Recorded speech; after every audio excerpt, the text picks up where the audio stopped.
I'll tell you a secret. It's extremely hard. It makes you want to cry sometimes because you get furious at a situation. It's supposed to be hard. The sooner it's accepted that things that you want in life are hard, the sooner you can work towards those things and truly start attaining what it is that you want.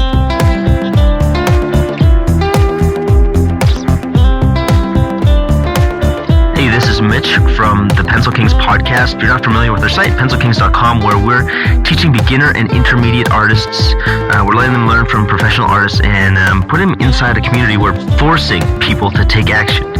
That's our new thing. And today on the line, I've got Derek Rodenbeck. He's been on the podcast before.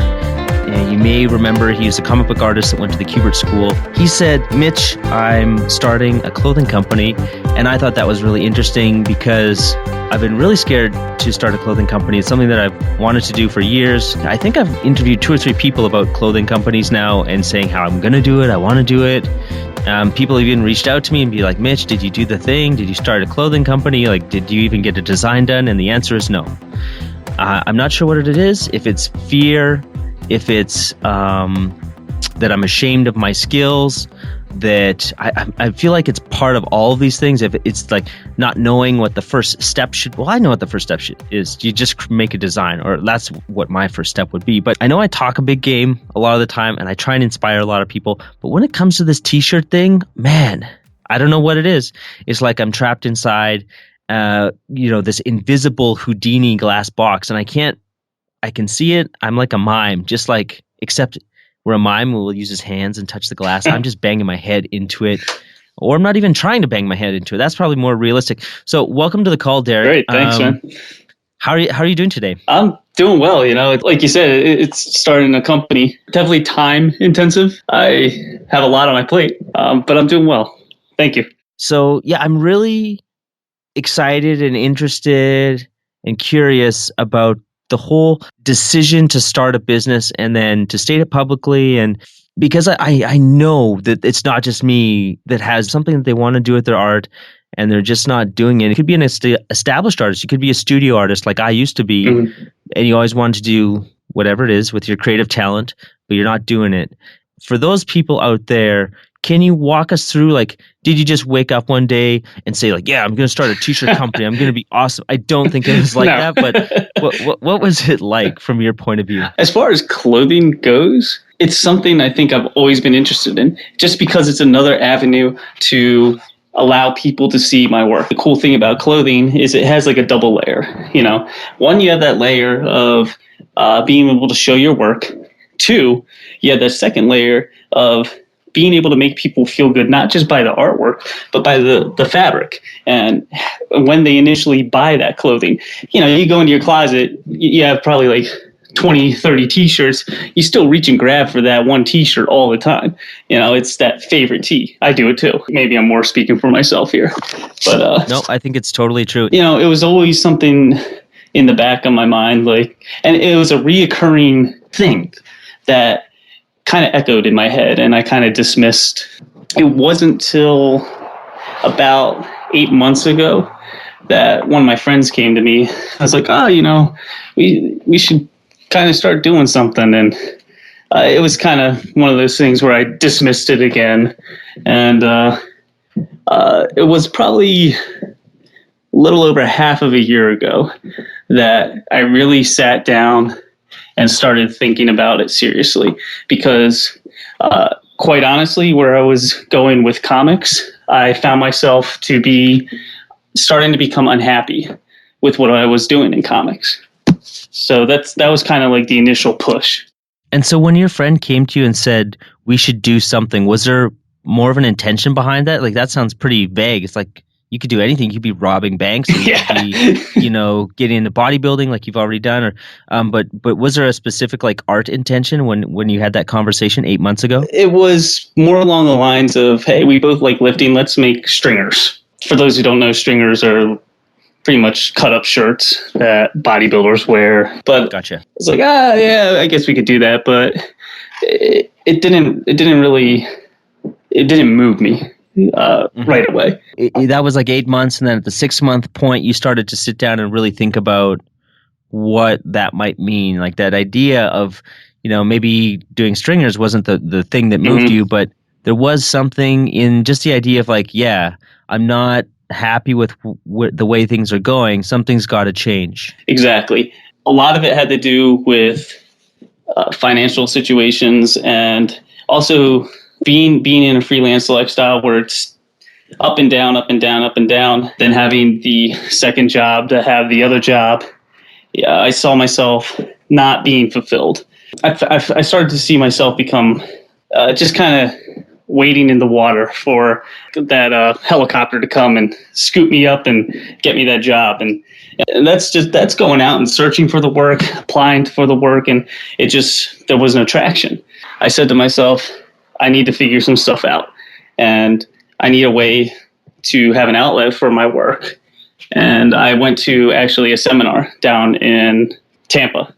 This was November, by a guy named Elliot Halls, a non-job seminar. And basically the whole seminar was a focus on marketing, advertising, and developing a non-job, quote unquote. Can you explain that a little bit? What does a non-job mean? Like for somebody listening, if I told my mom, how would I explain what a non-job is? I feel like I might have a non-job actually. Yeah. But a non-job would basically be doing the thing that you want to do and getting paid for it. So developing your business, develop your product, and get paid for it. Okay, so basically being the master of your own destiny. Correct. And sort of defining the game that you're playing instead of handing in your resume and playing somebody else's game. Exactly. That was the beginning of a catalyst, because I met with Elliot and his business partners. We hit it off. From there, I got involved with a mastermind with them. And on top of that, they've been now mentors to me as far as business goes. And these are businessmen. So these are the people I've found I've really moved in a direction that I've needed to surround myself with, because as far as business, finance, anything involving money, economics, and I didn't know much about it. So I've been really seeking knowledge in that area of my life now and how to develop these things. Because if you don't know these things, how can you be good at them? And how can you be able to adjust fire if something happens and you're not going to know what to do? So, mentors and then learning about money. I've met so many people now that come to a crossroads where that creative industry isn't fulfilling them. Right. And then they step outside, but it's like you just stepped into the deep end of the pool and you don't know how to swim. But you don't know that you don't know how to swim. Like you might think that you're doing awesome. Right. But there's really so much to learn because you spent all your time in your sketchbooks honing your craft there. And meanwhile, the rest of the world has been doing their taxes and worrying about these little things, and it's like no sweat for them. But I feel like for artists, for whatever reason, that we're at a little bit of a disadvantage. Yeah. And I could be speaking in broad strokes, but I'm definitely speaking from personal experience that it's something that doesn't necessarily come naturally because you live in this world of ideas and creative thought, and it feels like a lot of the rest of the world lives in quote unquote the real. I was going to say the real world. Yeah, it was a hard pill to swallow. I spent 7 years of my life honing a craft to work in an industry that I love and wasn't materializing. That's not to say that's not something I can't go back to or work on in the future. I mean, I still send out portfolio work to editors. I still keep in contact with everyone.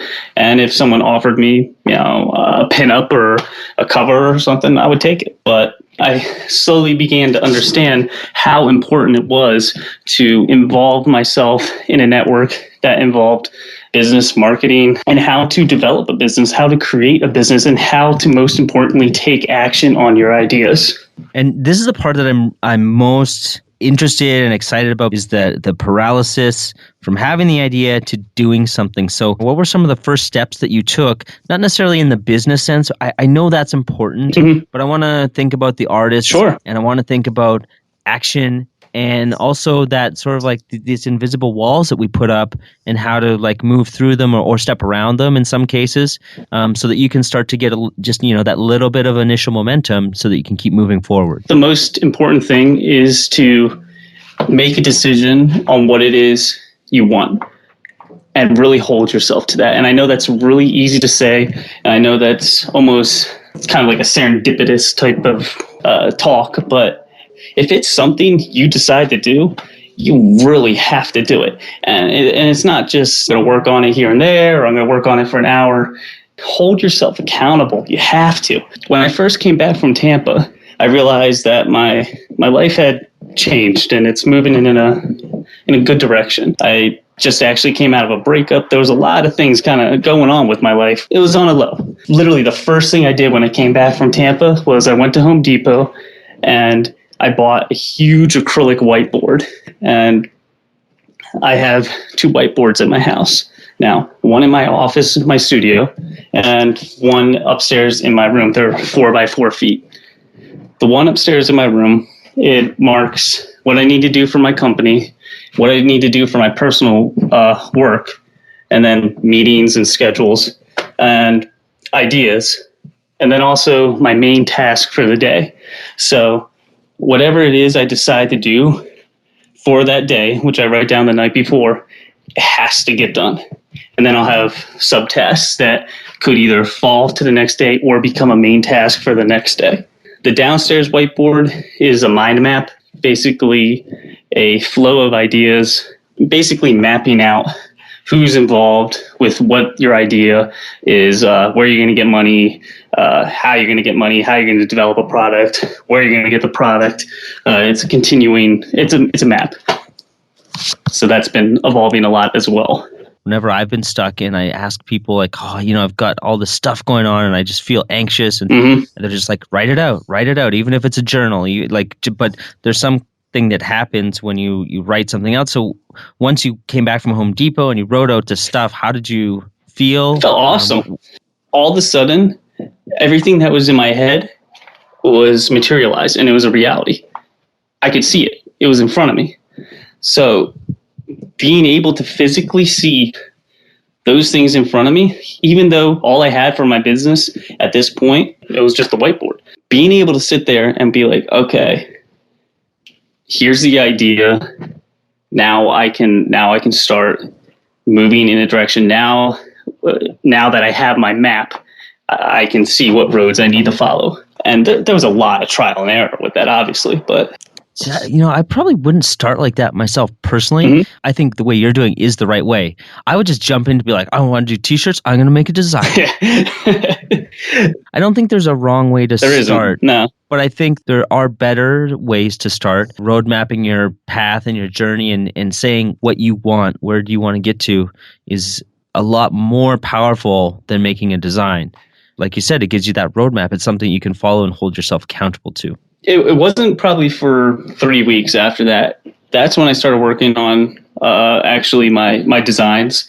And I spent about, let's say, 2 weeks making a couple designs, a couple images. Yeah, you see, the thing about the business, it's I'm happy with taking my time, making it a slow process in this planning stage, because already from the conception of this business to where it's at now, it's changed drastically. So if I had started and just started pumping stuff out, I might have been now I got to go back and change all this stuff and figure this out and do that. But the company started as a quote unquote lifestyle brand. Like, it's about active people. And I was just making art to accompany that.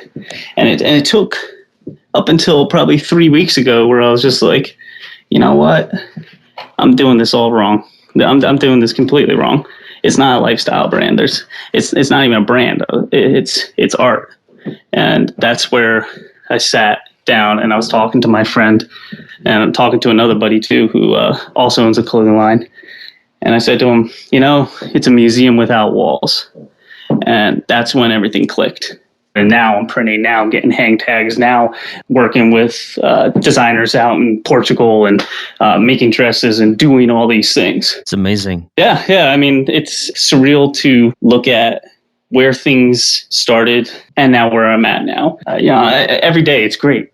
I get to do art, but at the same time, I get to go and meet people and talk to people, and I learn so much every single day. I have to read and submerge myself into not just the business, but this industry. Reading books by, obviously, I told you Mark Echo, Unlabeled. That was suggested to me. I read that. Reading about branding, reading about marketing. There's actually a local group of people here that they started a clothing line a couple years ago and gained huge success. They're more in the bodybuilding community, though, but they're called Flagner Fail. Just being around all this stuff and seeing this stuff, it's inspiring. I have something more, something none of your dry as dust professors and routine-ridden doctors have. Love, devotion, passion. Let's talk a little bit more about designing this process, this whiteboarding process. Okay. You never pick up an art book and it says, hey, step 1, design your process of what your career is going to look like. Right. I feel like in this idealized version of mind mapping, timelining, whatever you want to call this process, I have this sort of romanticized version where I'm sitting on this giant red velvet pillow, with my legs crossed, and I'm thinking so much into the future that I'm living in that future moment so much that I'm almost actually like levitating off of that pillow because I'm so in there. But I know it's when I've done this process, it's not actually like that. Right. It's more in the trenches, or at least it is for me. Maybe I don't think visually enough.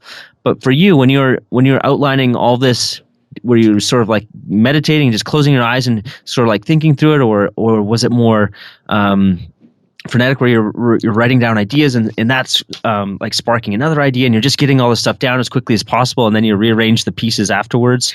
How did it look? I think it's a combination of both those things there.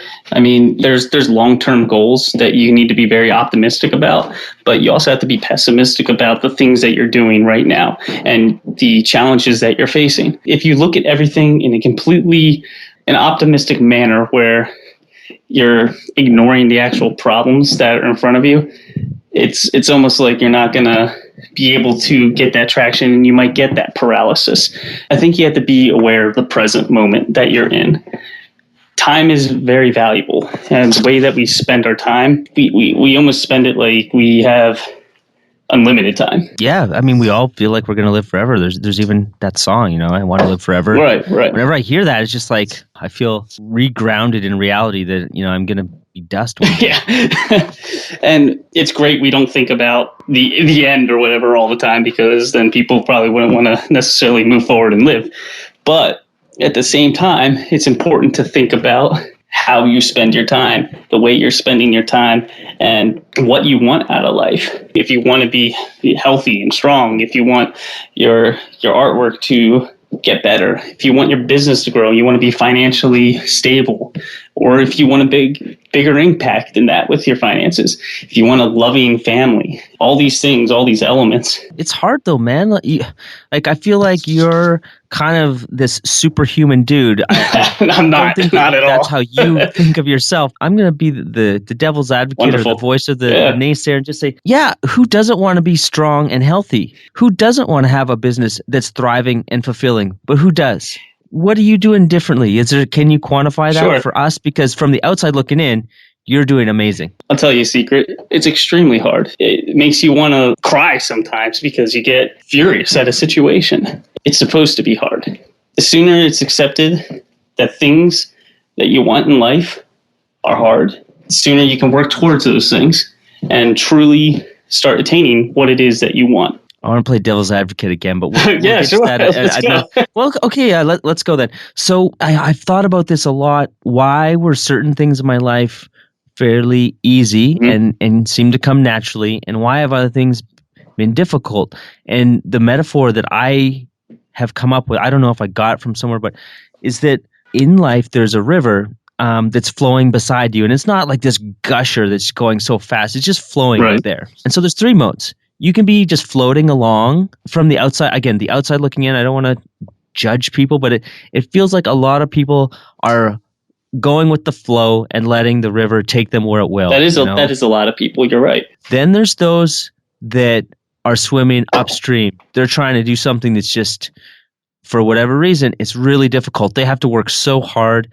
I've met people that are striving towards something good, and they have to work so hard for it. Mm-hmm. And I've also met people who are just trying to go with the flow, but for whatever reason, life just always throws them a curveball, and things are really difficult. And then there's the third mode where you're swimming with the current, and things go really fast. I feel like I've been and have realized all three modes in my life: floating, going with the current, and going against the current. And when I wanted to become a video game artist, which is where I learned a lot of sort of, or where I've spent a lot of time analyzing, it didn't feel hard. It was just something that I wanted to do. I felt like it was fun. It was giving me energy. I wanted to spend 8 hours a day. I wanted to spend 14 hours a day doing it. I just loved it. Right. But when there's other things that I'm doing now, I feel like I'm definitely swimming against the river. That I can look at my friends and my friends' businesses and compare, like, how's Pencil Kings doing and how are these other people doing? And I see what they're doing, and it's like, man, I'm putting in all this time, I'm putting in all this effort. They're getting way more results, and they're doing less stuff. What the heck? And it seems like they're having more fun doing it. And now, I'm not saying Pencil Kings isn't fun. I'm saying, like, the marketing and the quote-unquote business side of things, to me, that's not as much fun as it is working with people, talking to people like you, helping people out with mindset problems.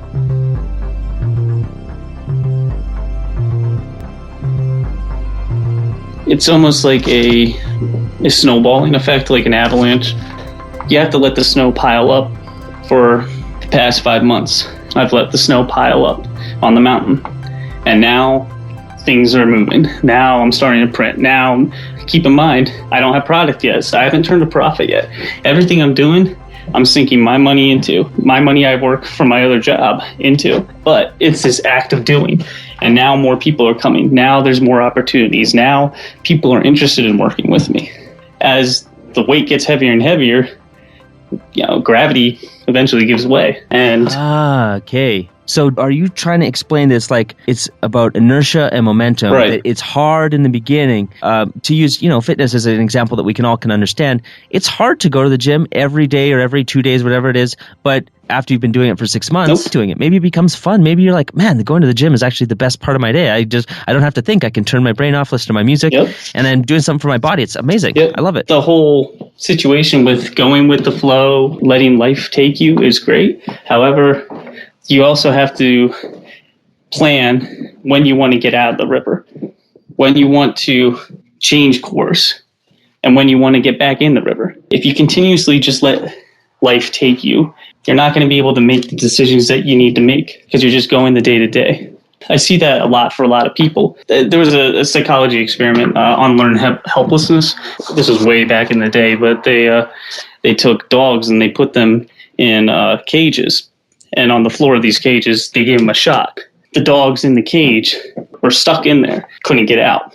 They took different dogs, put them in a cage that they could jump out of. And when they did that, when they shocked the dog would jump out. They took the other dogs that were in the cage with the roof on them, put them in the cage where they could jump out, and the dog just laid down. People tend to do that, and we're kind of conditioned to be that way as far as learned helplessness goes. We think we're not in control of our situation. We keep getting zapped, and we lay down, and we accept it. That makes me so sad. Yeah. It was early 1900s, mid 1900s, I'd say. Completely makes sense. Yeah. I don't like to think that I'm laying down, I'm getting shocked and laying down, but definitely in certain areas of my life, I'm not taking control. I'm not doing the things I need to do, but just day by day, we all improve. Maybe it's fine to be getting shocked in certain areas because that's not what you want to focus on. Right. You only got to find a number of resources. And so you just choose your battles. You say, you know what, this is what's important, this thing.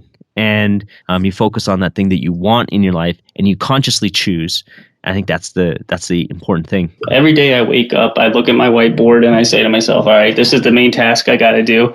But at the same time, I say to myself, who do I need to contact?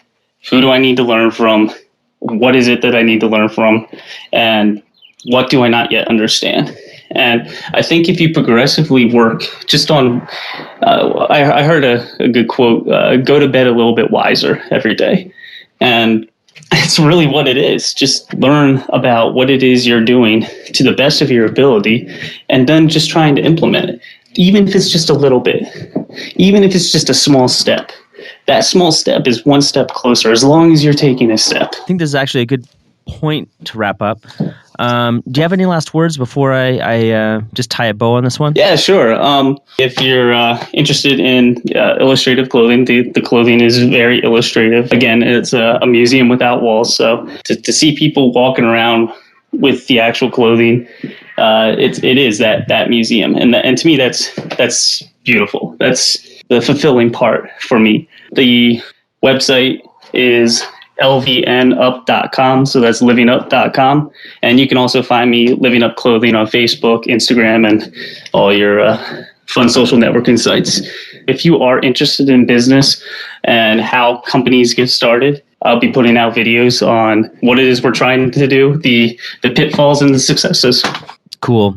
And for people listening, I would love to hear from you what you thought of this interview, because it's a little bit different format than what we've done before. And what my plan is to keep following up with Derek every couple months, and just see where he is on this journey, because I think he's somebody that you can aspire to be like, because he's not afraid to go after the things that he really wants to go after in his life. If you haven't listened to his first interview where he talks about being a comic book artist and focusing on his fitness, I really suggest that you listen to that one. My email is mitch@pencilkings.com, so MITCH at pencilkings.com. And of course, our website, we've got a new community up that I want to tell you about. Much easier, much faster community inside Pencil Kings, where people are interacting and we're helping artists out with their mindset issues, trying to have as much fun as we can with their art. So thanks again, Derek, for hopping on the call. I hope you, the listener, got some tidbits out of this. And again, let me know what you think. Whenever I don't put out an episode, I hear from people, but I never hear about the actual content, and I would love to know your thoughts.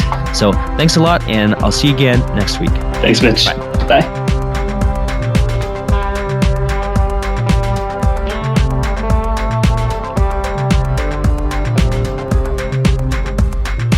Demands patience, skill, years of practice. Ah, you talk like a fool. I would trade a century of practice for an ounce of inspiration. That's it for this episode. We'll be back next week with another fantastic interview with another successful artist. I'll see you there.